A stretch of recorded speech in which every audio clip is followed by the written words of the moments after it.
What if the badge meant to protect you became the cuffs that stripped you of everything? General Marcus Hayes pulled into his quiet suburban driveway. Seconds later, he was face down, hands behind his back, honor unraveling under red and blue lights. This wasn't just a stop. It was the moment his world cracked. Retired 3-star Army Officer Marcus Hayes sat at the kitchen table, the evening paper spread before him like a silent testament to current events he no longer commanded. His salt and pepper hair caught the warm kitchen light, betraying the experiences of decades. Long deployments, battlefield decisions, and sleepless nights worrying about young soldiers who'd look to him for direction. Across from him, his wife Layla poured orange juice, her gentle smile erasing any remnant of battlefield discipline with the softness of home. "Simone's coming over after lacrosse practice," Layla said, as if correcting Marcus's reverie. Their daughter's name carried significance, meaning one who hears. True to her name, Simone listened to every concern, every whisper of regret and pride her parents offered. "Good," he replied, folding the newspaper. "I've got my meeting with the Veterans Association first thing tomorrow." Marcus's voice carried the same measured calm that had guided men through firefights. Here in the suburbs, his battles were different, securing resources for homeless vets, mentoring at-risk youth, lending his voice to causes he believed could heal the country he served. But courage in civic halls didn't shield him from everyday realities. A few hours later, as their sedan rolled down quiet Elmwood Street, the blinking red bulb on the right license plate light caught his eye. He eased over to a parking lot, switched off the engine, and clicked the turn signal as a courtesy to any behind him. "I'll fix that tomorrow," he mused. Just then, sirens flared. Red and blue lights rattled the rearview mirror. Officer Darren Vance, early 30s, square-jawed, watched through his cruiser window before signaling Marcus to pull forward. Another routine traffic stop, he'd handled many in uniform and out, but the badges glinting behind him hinted at a different kind of anxiety. "Good evening, sir," Vance said, approaching with the measured gait of someone confident in his authority. "Broken plate light. License and registration, please." Marcus handed over his documents, noting Vance's manner, polite, efficient. Standard protocol. Moments later, though, the officer's expression tightened. "Step out of the vehicle, sir." Confusion flickered across Marcus's face. "Is that really necessary?" "There's no need." Vance moved closer. "Hands behind your back." Shock paralyzed him. Turning, Marcus felt cold steel around his wrists. A second officer emerged from the cruiser, retrieving a small plastic baggie from beneath the seat. White powder peeked through, or so Vance claimed. "I found this," Vance announced. "Possession of a controlled substance. You're under arrest." Marcus's protest was immediate, his voice a low thunder. "That's impossible." "There's no," he winced as the cuffs bit into his skin. "I have no idea how that got there." Neighbors gathered at curbs, phones whipping out to record. Blue lights danced on manicured lawns. Layla's frantic call crackled through the handset. "Marcus, what's happening?" He whispered, "It's a mistake." But the words felt empty. The cameras captured every tense second.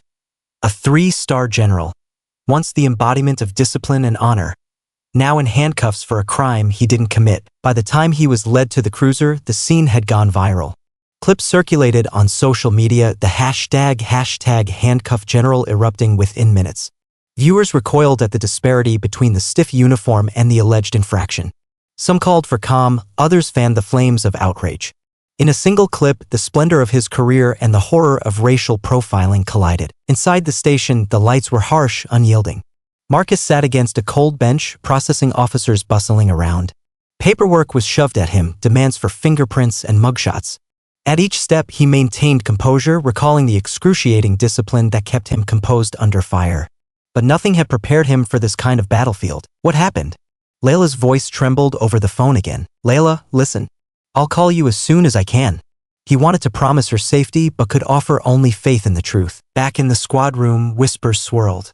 Some officers exchanged glances, uncertain whether the arrest was a grave error or a justified act. Vance's eyes never met Marcus's. He seemed resolute, convinced of his find. Yet beneath that conviction lurked questions. Where had the bag come from? Was this an honest arrest or a setup? Marcus knew his reputation wouldn't protect him here. It never had when lives hung in the balance, and the stain of suspicion burned deeper than any battlefield wound. As he was booked, the camera lights still flashing outside, Marcus found himself battling an insidious foe, the erosion of justice. For years, he had taught soldiers that rules bound behavior and upheld morality. Now he was trapped in a system that seemed to abandon those principles at the merest whisper of wrongdoing. When they finally released a grainy mugshot hours later, the social media storm reached a fever pitch. Civil rights advocates and pundits formed stark camps. Some demanded immediate release and apology. Others argued that we must wait for the investigation. Meanwhile, Marcus's daughter Simone scrolled through the feeds at her friend's house, tears rolling down her cheeks as classmates exchanged rumors. Marcus's ordeal had only just begun. The ember of outrage was glowing hotter by the minute, promising a conflagration that would sweep through living rooms, courtrooms, and city streets. For a man who had dedicated his life to protecting the nation, the question now was whether the nation would protect him. As dawn broke over Baltimore's skyline, the story of General Marcus Hayes's arrest had already ignited tensions across the nation. Television anchors aired the mugshot on loop, juxtaposing his decorated service record with the grainy footage of handcuffs clicking shut. On social media, outrage swept like wildfire. #JusticeForHayes trended alongside #HandcuffGeneral, each side digging in as pundits and politicians seized the moment. In a sleek law office in downtown Washington, D.C., civil rights lawyer Jordan Bell watched the coverage with grim determination.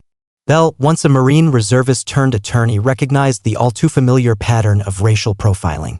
He saw in Marcus's case not only a personal injustice but a chance to challenge the systemic rot that permitted it. Grabbing his phone, he tapped out a message. "I'm on this. Call Senator Mitchell for a press conference." Meanwhile, in Chicago, Reverend Samuel Green stood before his congregation at New Zion Baptist Church. His booming voice resonated off vaulted ceilings as he recounted Marcus's ordeal. "A man who wore the uniform of our country is denied the dignity it represents," he proclaimed. "We will not stand silent." By midday, Green's church had mobilized buses to carry parishioners to a rally at the state capitol.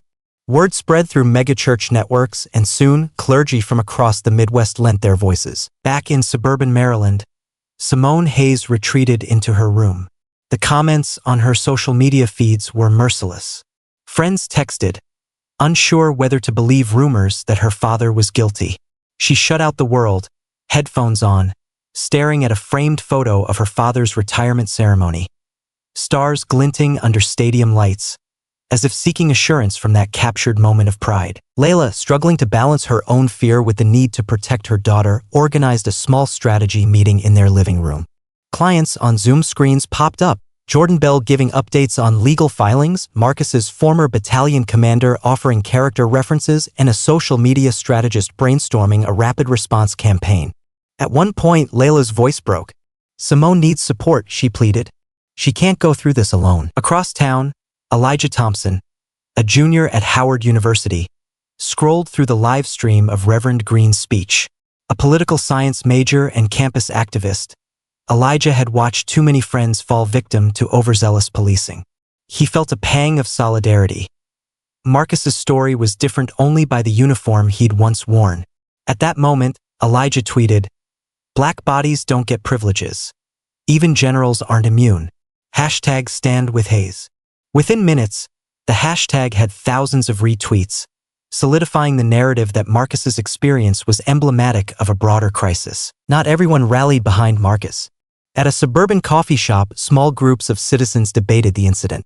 Some insisted that if evidence existed, the law must run its course. Others grumbled about rush to judgment and political theater. In the living rooms of military retirees, heated Zoom calls pitted retired colonels against one another, arguing whether the arrest undermined trust in law enforcement or revealed its fragility. The polarization cut across expected fault lines, uniting some unlikely allies while deepening divides elsewhere. As media coverage intensified, the Hayes household became a fortress. Unmarked vans lurked outside. Reporters knocked at the door. Drones buzzed overhead during Layla's walk to pick up groceries. Marcus, once at ease under public scrutiny, found himself bracing for every shadow. And yet, his resolve did not waver. He spent hours with Jordan Bell, recounting every detail of the traffic stop, every question asked, every moment that felt off script. "Did you see anyone else around?" Jordan asked, flipping through his notes. Marcus paused, recalling a black SUV idling across the street that seemed too deliberate. "Yes, now that you mention it. I thought it was another cop car at first, but the driver never got out." Jordan's eyes narrowed. "If that SUV belonged to someone setting you up, that changes everything.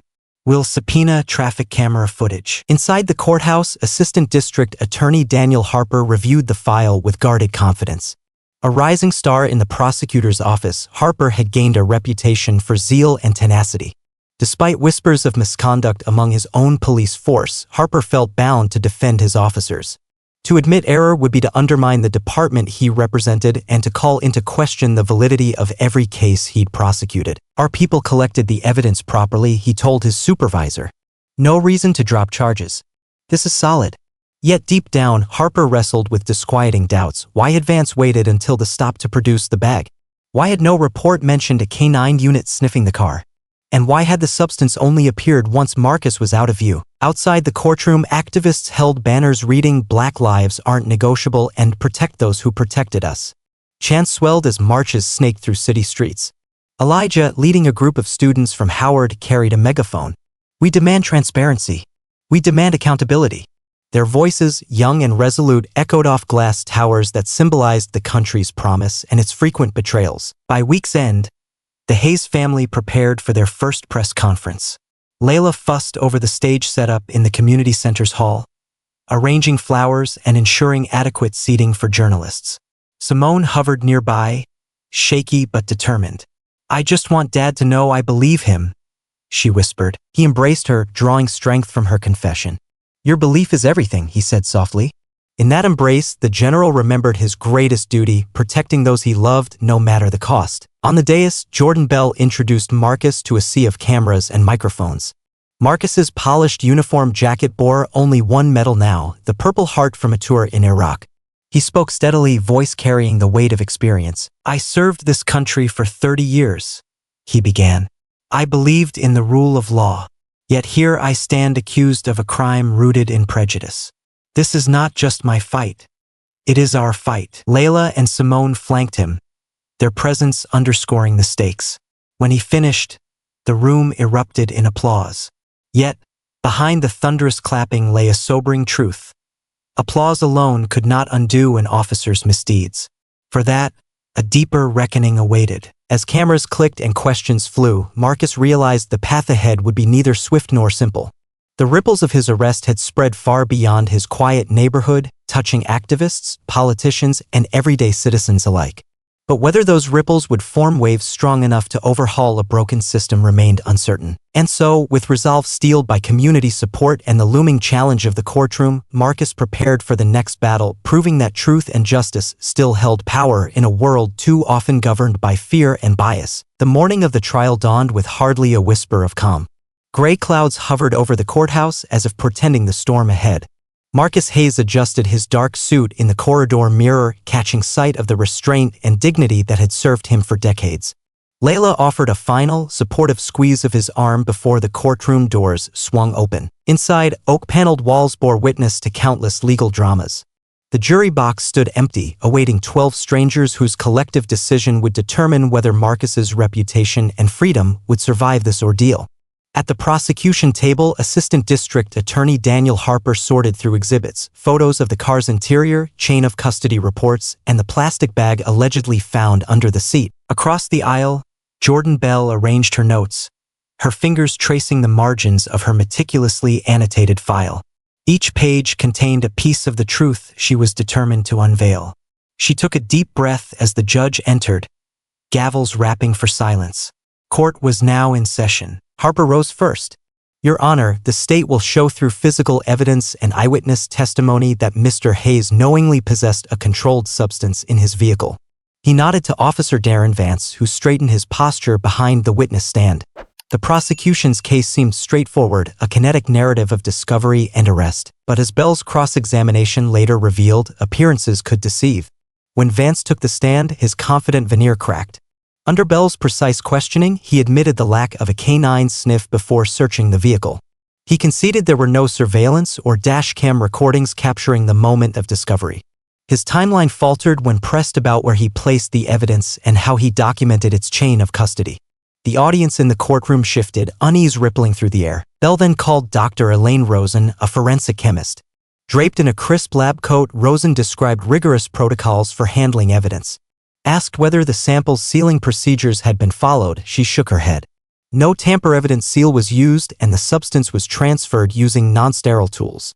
Her testimony hung heavy in the air, standard procedure had been bypassed, inviting reasonable doubt. Next, Marcus's former executive officer, Colonel Teresa Nguyen, took the stand. She spoke of his character, his unwavering integrity, and the countless decisions in life-or-death situations he had made with honor. Her voice wavered when describing the shock she felt at seeing a man she respected handcuffed like a common criminal. Jurors scribbled notes fervently. During a sidebar, Harper met Bell's gaze across the bench. "You're planting seeds of doubt," he whispered. Bell's lips curved into an almost imperceptible smile. "Seeds grow into truth, counselor." The judge intervened, reminding both officers of courtroom decorum. Outside, reporters scribbled feverishly. One headline already took shape: experts question embedded evidence, procedural gaps in Hayes' arrest. In homes across the country, viewers glued to cable news clutched remotes with growing anticipation. Back inside, the prosecution called its final witness, an anonymous tipster whose voice was distorted on the audio recording but whose printed statement claimed to place Vance at the scene planting the bag. Bell objected, challenging the tip's credibility. The judge excused the jury to deliberate the admissibility of this new evidence. In the hushed hallway, both sides argued heatedly over hearsay rules and due process. When the jury returned, the judge ruled the tip could be entered as evidence of possible motive but not as direct proof. A glimmer of victory for Bell. After a short recess, Bell introduced Malik Rowe, a former Marine, with his own story of wrongful arrest by Officer Vance. Malik's voice was steady but laced with pain as he recounted the day Vance accused him of selling narcotics, only for the charges to be dropped when video footage exonerated him. He produced documents detailing Vance's internal affairs complaints from that incident. The courtroom murmured as Malik spoke of the lingering stain on his record, the distrust it sowed in him toward law enforcement, and the lasting emotional scars. Bell turned to the jury. "This is not an isolated incident. We're looking at a pattern." She paused, letting the weight of her words settle. "A system that allows unchecked abuse of power is a threat to us all." Harper rose to object but found his voice blocked by the judge. "Counselor, redirect, please." Reluctantly, Harper resumed his seat, furrowing his brow as Bell's narrative took root. Witness after witness chipped away at the prosecution's facade. A forensic archivist confirmed gaps in the documentation. A traffic camera operator testified the black SUV Marcus mentioned was registered to a private investigator firm linked to local politicians. Even a fellow officer testified anonymously, through written statement, that he'd overheard Vance brag about setting up suspects to boost his arrest record. Each revelation felt like another crack in a dam built on injustice. Late afternoon light filtered through the tall windows as Bell rested her case. She stood, her posture confident. "Your Honor, no reasonable jury could convict under these circumstances," she declared. Harper rose for his rebuttal but hesitated, eyes flicking to Marcus. For the first time, he seemed uncertain. The judge gave instructions for closing arguments tomorrow. As the gavel struck, the jury filed out, leaving Marcus, Bell, Harper, and spectators suspended in a moment of tension so thick it could be felt. In the anteroom, Layla hugged Marcus fiercely. Simone, teary-eyed, slipped a handkerchief into his pocket. "You did everything right," she whispered. Jordan offered a firm handshake, her gaze steady. "We've laid the groundwork," she assured him. "Now we wait." Harper retreated to confer with the prosecutor's office. Rumors swirled. Would the state push for a swift conviction, or acknowledge the fragility of its case? Meanwhile, news outlets filled their late-night segments with analysis. Some lauded Bell's cross-examination prowess, others lamented the implications for policing. That night, Marcus could not sleep. He lay awake imagining jurors in their deliberation room weighing the life of a man who'd served his country. Each tick of the humid suburban night seemed to echo like a judge's gavel. He found himself nursing a fear he'd thought reserved for combat, the fear of betrayal by the very institutions he'd trusted. As he drifted into restless slumber, his dreams were haunted by images of military regalia tarnished by handcuffs. Yet beneath the anxiety lingered a flicker of hope born from the voices of those who stood with him, who believed that truth and justice still mattered. Tomorrow, the jury would deliberate.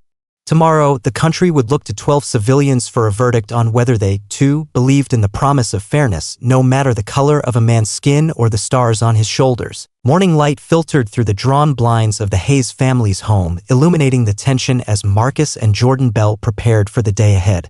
The jury's deliberations had stretched into a second day, but an unexpected development had spurred them back into court. A previously undisclosed civilian witness had come forward. Jordan glanced at the folder in her hand. Inside was the affidavit of Malik Rowe's referral, which led them to Malik's friend, Malik Rowe II, better known as Malik the Younger. He'd been parked in his pickup across the street during Marcus's traffic stop, watching Vance plant the bag, but fear had kept him silent. Now, emboldened by Malik Rowe's testimony, he'd agreed to testify. In the courtroom, the gallery brimmed with onlookers, activists in t-shirts reading "Body cameras now," faith leaders in collars and crosses, military retirees in crisp jackets.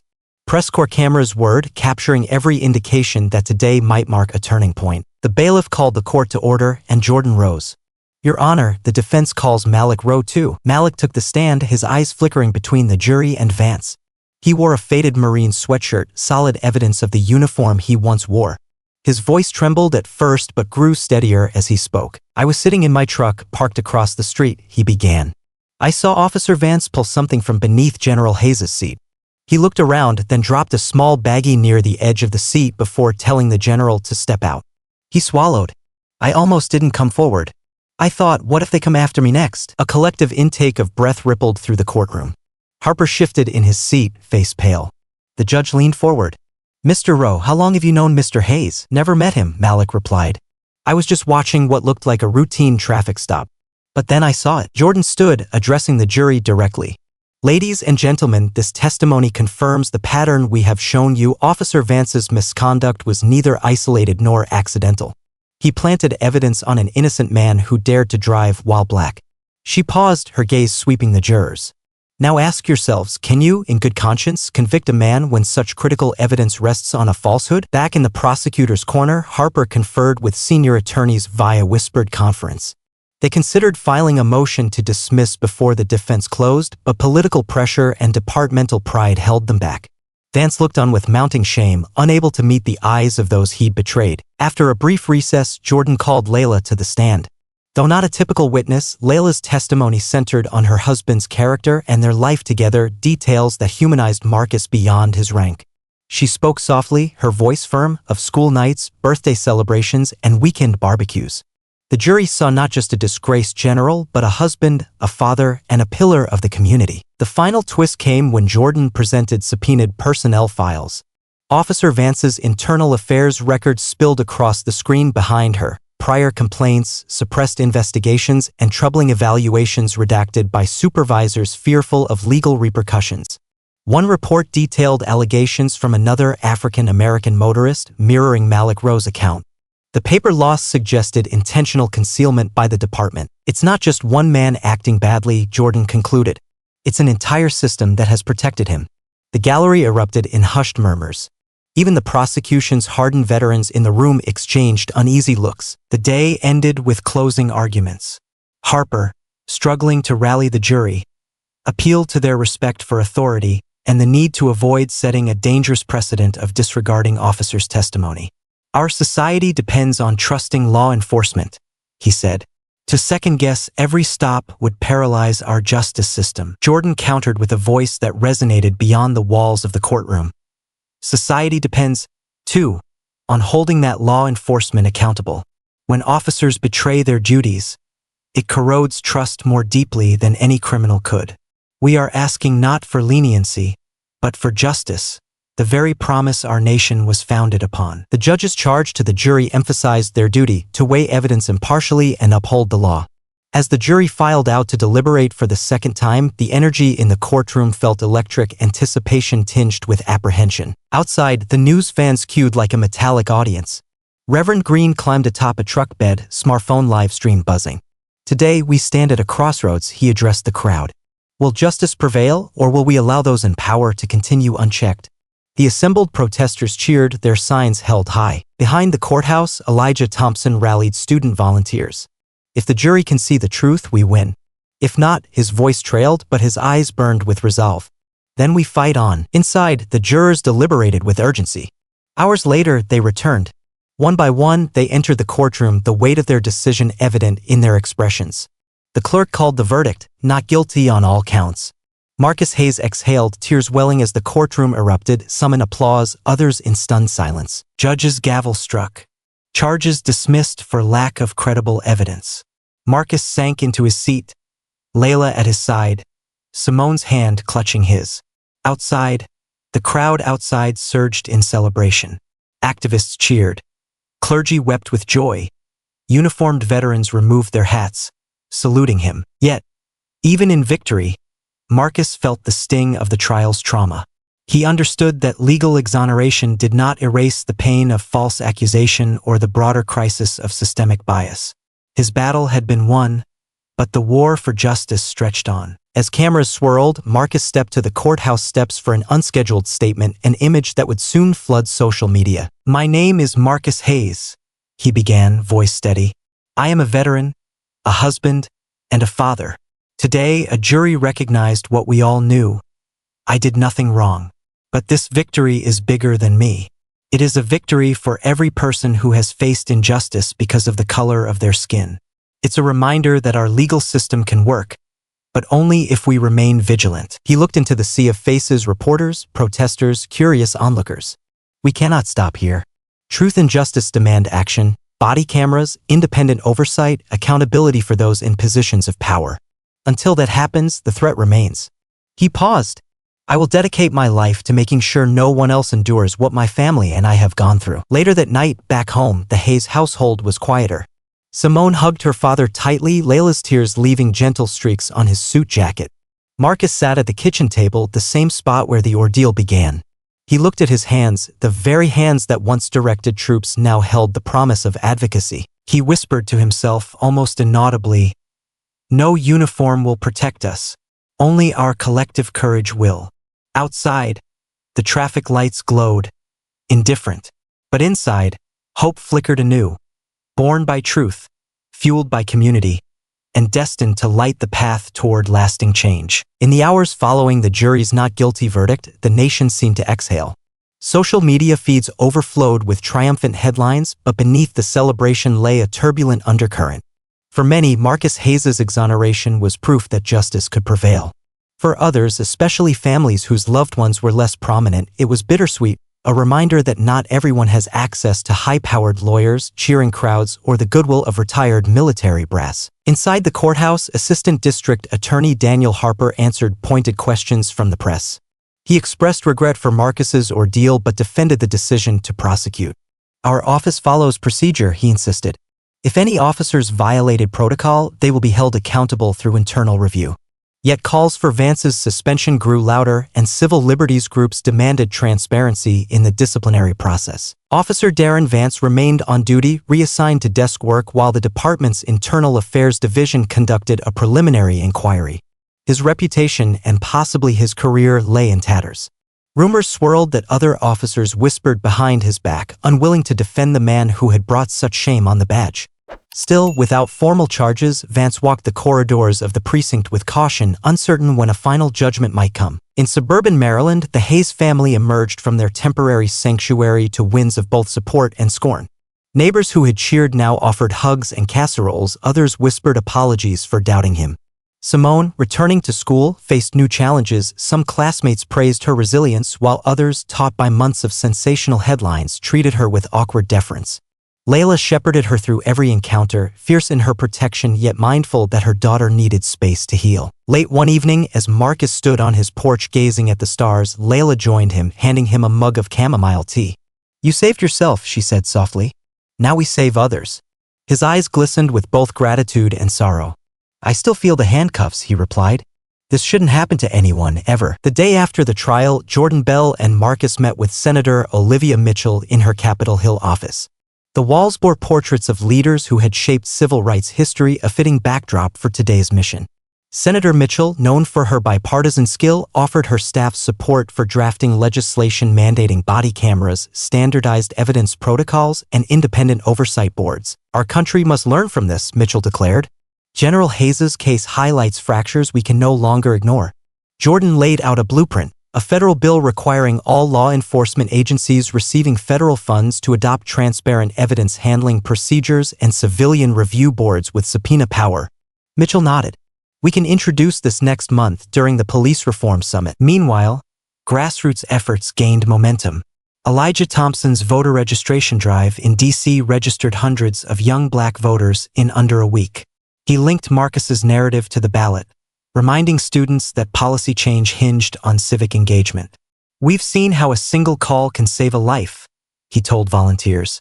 "Imagine what millions of votes can do." In Chicago, Reverend Samuel Green led a coalition of faith leaders and civil rights groups in planning a national day of action. They coordinated simultaneous rallies in 10 major cities: Los Angeles, Atlanta, Houston, Minneapolis, Philadelphia, New York, Detroit, Seattle, Phoenix, and Miami, demanding the swift passage of reform bills at local and federal levels. Churches, mosques, synagogues, and temples across the country prepared to ring bells in solidarity at noon on June 1st. Not all responses were supportive. Critics accused reform advocates of politicizing policing. A cable network commentator declared Antoine Vance a scapegoat, arguing that law enforcement faced unfair scrutiny amid rising crime rates. Some suburban parents feared that public pressure on police would embolden criminals and leave neighborhoods unsafe. In a late-night radio interview, Senator Mitchell addressed these concerns directly. "Accountability and safety are not mutually exclusive," she insisted. "Transparent processes build community trust, which in turn enhances public safety. We owe it to every citizen, regardless of race, to know that justice applies equally." The interview sparked renewed debate, but it also highlighted a crucial shift. Public discourse was no longer dominated solely by law enforcement advocates. As summer approached, the campaign for reform became increasingly ambitious. Marcus and Jordan traveled to state legislatures, testifying before committees in Maryland, Virginia, and Pennsylvania. At each hearing, Marcus's calm, authoritative presence cut through partisan rhetoric. He recounted not only his own arrest but also other cases he had studied, stories of young black men whose lives were derailed by unproven allegations. Lawmakers listened, some moved to tears, others skeptical but cordial. In Maryland, Delegate Cynthia Santos, an African-American former prosecutor, introduced the Hayes Accountability Act. Its provisions included mandatory training on implicit bias, strict chain of custody standards, and automatic public release of body cam footage within 48 hours of any arrest.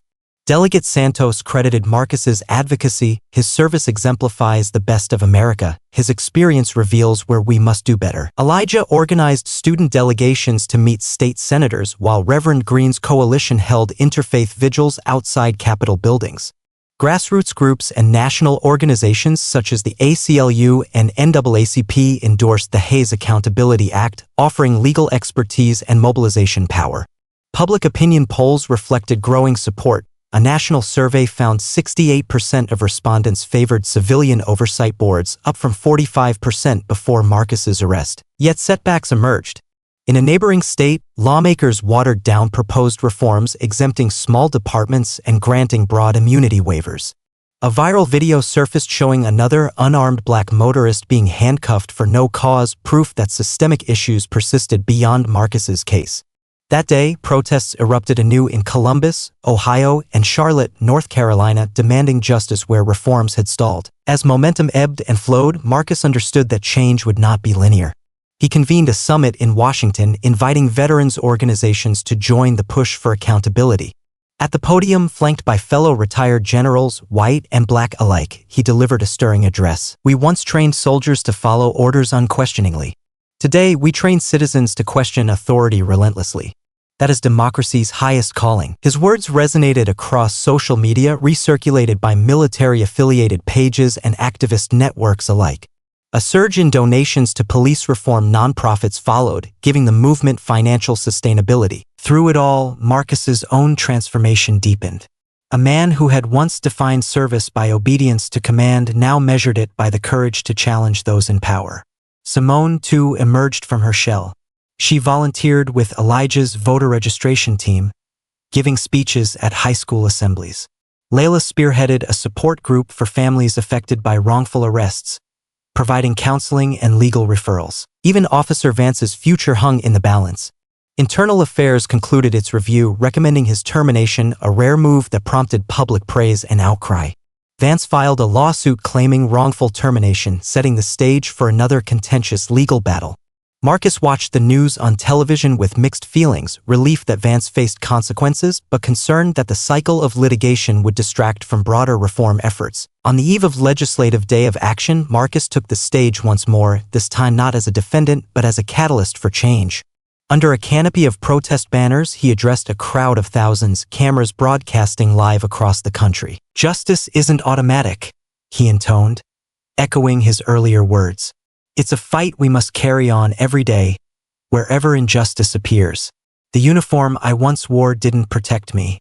Only the courage of people willing to stand up can protect us all." He raised his fist in solidarity, and the crowd erupted, voices merging into a chant that would become a rallying cry. Systemic change now. In that moment, Marcus realized the true measure of victory, not a court's verdict, but the awakening of a movement powerful enough to hold the promise of justice within its grasp. The sun rose on June 1st, 2025, the designated National Day of Action for Police Reform. Across 10 major cities, bells tolled at noon, their chimes rippling like calls to conscience. In Washington, D.C., Marcus Hayes stood on the Capitol's West Lawn, the Capitol dome towering behind him. A symbol of democracy he was determined to hold accountable. He began quietly, voice carrying over the assembled throng of activists, veterans, clergy, students, and everyday citizens.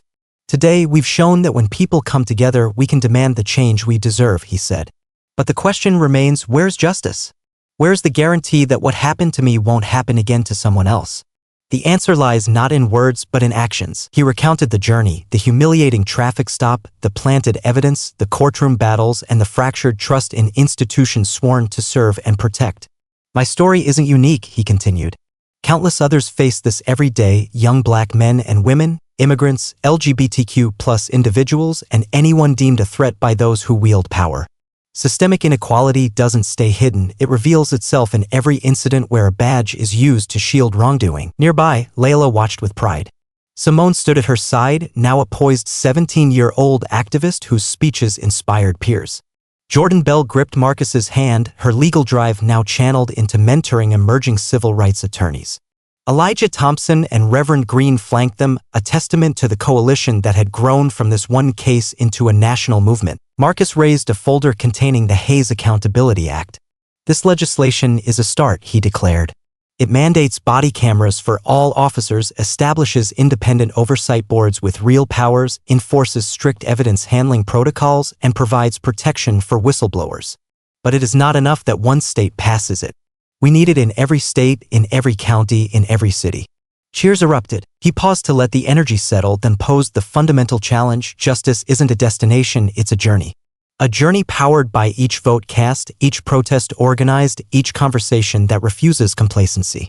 It's built by parents teaching their children to stand up for what's right, by faith communities demanding their leaders speak truth to power, and by individuals who refuse to accept excuses. Across the crowd, signs bobbed in affirmation: accountability now, every life matters, justice is a process. The ethos was clear, a legal victory was only the first step. As the rally concluded, volunteers distributed action kits. Information on contacting legislators, templates for drafting op-eds, guides for hosting community forums, and links to voter registration portals. Marcus and Jordan fielded questions, connecting individuals to local reform groups. Simone and Elijah led youth workshops on civic engagement, teaching peers how to use social media effectively for advocacy. That evening, the group reconvened at a nearby church. The interfaith choirs faded into silence as Marcus addressed them again. "We've harnessed our anger and grief," he said softly. "Now we must channel it into policy, into education, into everyday acts of solidarity. True justice demands sustained effort, a relentless pursuit that doesn't end at the courthouse or the ballot box." He recited the final lines from his remarks at the trial's end: "The uniform I wore didn't protect me. Only the courage of people willing to stand up can protect us all." Now, those words resonated beyond a single family's ordeal, they echoed through a movement determined to transform systems. In the months that followed, the Hayes Accountability Act passed in Maryland, Virginia, and several other states. Federal committees began hearings influenced by widespread constituent pressure. Police departments adopted new training modules on implicit bias and community relations. Whistleblower protections saw legislative wins in unexpected states thanks to grassroots campaigns sparked by this story. Yet the struggle persisted. News surfaced of another wrongful arrest in Phoenix, reminding everyone that vigilance was essential. Marcus, after testifying before a Senate committee, returned home to continue mentoring Veterans for Justice, an organization he co-founded to support those battling injustices long after the cameras move on. Layla's support group expanded nationally, with chapters providing legal aid and counseling to families of the wrongfully accused. Simone prepared for college, committed to studying law and civil rights. Elijah launched a nonprofit to train student activists, while Reverend Green's coalition remained a moral backbone for local chapters nationwide. In quiet moments, Marcus reflected on the journey. He had entered the ordeal as a man defined by military rank and service medals. He emerged as a civilian advocate whose authority stemmed from moral clarity rather than command. The lessons were etched into his soul. Justice is not inherited, it must be earned every day. Accountability is not optional, it is the foundation of trust. Solidarity is transformative, diverse voices united amplify change. As the final echo of the National Day of Action faded into history, Marcus penned an op-ed titled "The Uniform and the Handcuffs," sharing his reflections and urging readers to recognize their power. He ended with a challenge: where's justice? It's where you choose to make it through your vote, your voice, and your unwavering commitment to each other. Justice isn't a finish line. It's a daily decision. General Hayes learned that not even stars on your shoulder can shield you from prejudice. But your voice, your action can shield others. Register to vote. Speak out. Engage locally. We've pinned links and resources below. Start where you are. Like, share, and subscribe to amplify stories that hold systems accountable. And tell us, what step will you take today to stand where justice needs you?